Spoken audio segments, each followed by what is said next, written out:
All right, let's get into it. Today, we are cracking open one of the most explosive and frankly revolutionary plays ever written, Henrik Ibsen's 1879 masterpiece, A Doll's House. Its ending didn't just cause a stir, it sparked riots, furious debate, and literally changed the game for modern theater.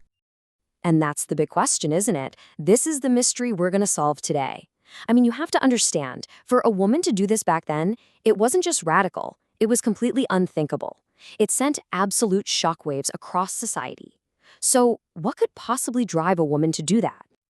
To understand that door slam, we have to dig into the life of the woman who slammed it, Nora Helmer. You see, that final, defiant sound isn't just the end of the play. No, it's the key to understanding the whole thing. And the challenge she represented was immense. This wasn't just some little story about one unhappy marriage. Oh no. Ibsen was putting the entire social order of the 19th century on trial. He was questioning the fundamental roles that society forced upon men, and most especially upon women. So to really feel why Nora's choice was so explosive, we need to step back and look at the world she was living in. On the surface, it might have looked beautiful, respectable, gilded. But for women, it was a cage. A very beautiful cage, maybe, but one with very, very strong bars. Now, a play like this doesn't just appear out of nowhere. The 1870s were buzzing with change. You had this push for realism in art, to show life as it really was, warts and all. And at the same time, the first whispers of women's rights were starting to become a roar. Ibsen had his finger directly on the pulse of all this transformation. For a woman in Norway at this time, the rules were crystal clear. Your identity, it was tied to your husband. Your world, it was your home. You had basically no financial independence, very few legal rights of your own, and your whole purpose was to serve your family. This is the box Nora Helmer lives in. So, let's meet her. On the outside, Nora Helmer is the picture-perfect 19th century wife.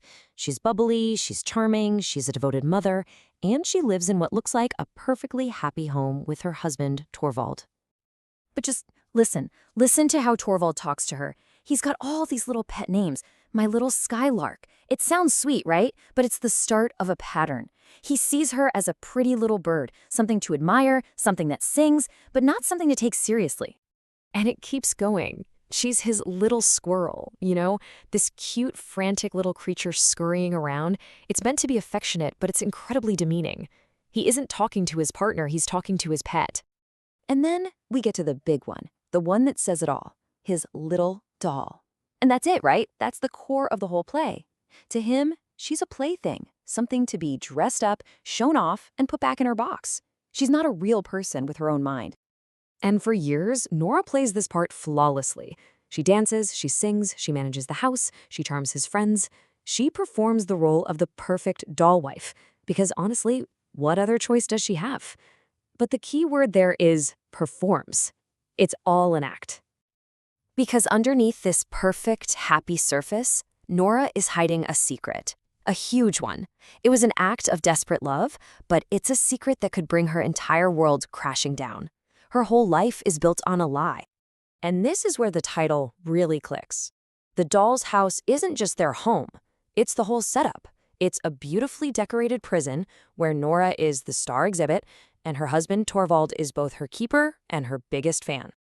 So you've got the facade on one side, happy family, perfect wife. But the reality is a story of suffocation. Years ago, Torvald was terribly sick, and the only way to save him was a trip to a warmer climate. They couldn't afford it, so Nora, secretly, took out a loan. But here's the thing.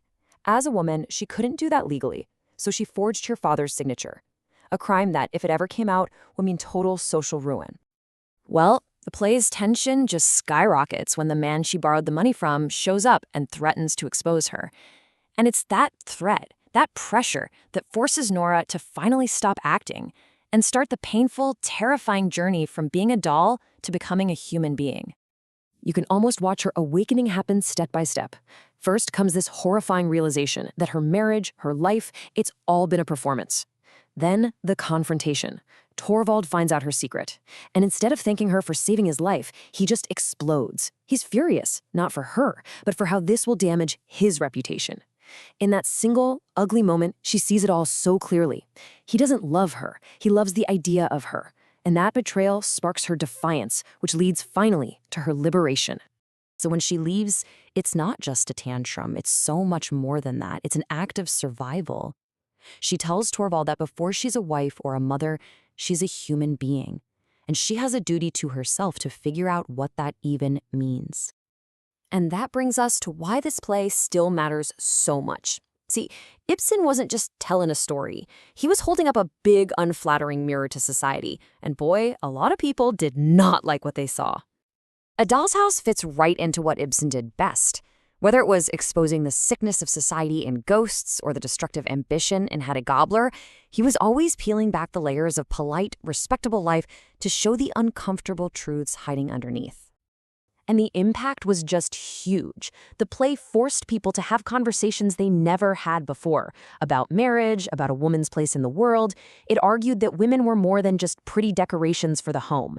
It was a bomb dropped right into the middle of the 19th century living room, and it was a huge step forward for what would become modern feminist thought. And this isn't just us looking back. Get this, UNESCO's Memory of the World Register calls Nora a symbol throughout the world for women fighting for liberation and equality. Wow. She went from a character on a stage to a global icon for anyone, anywhere who has ever felt trapped and fought for the right to be themselves. And I think that's the question Ibsen leaves for us. And it's just as powerful today. He ripped the front wall off the 19th century house and showed everyone the secrets inside. And it kind of makes you wonder, doesn't it? What secrets are hiding inside our own modern dolls' houses? And what would happen if we finally found the courage to slam the door?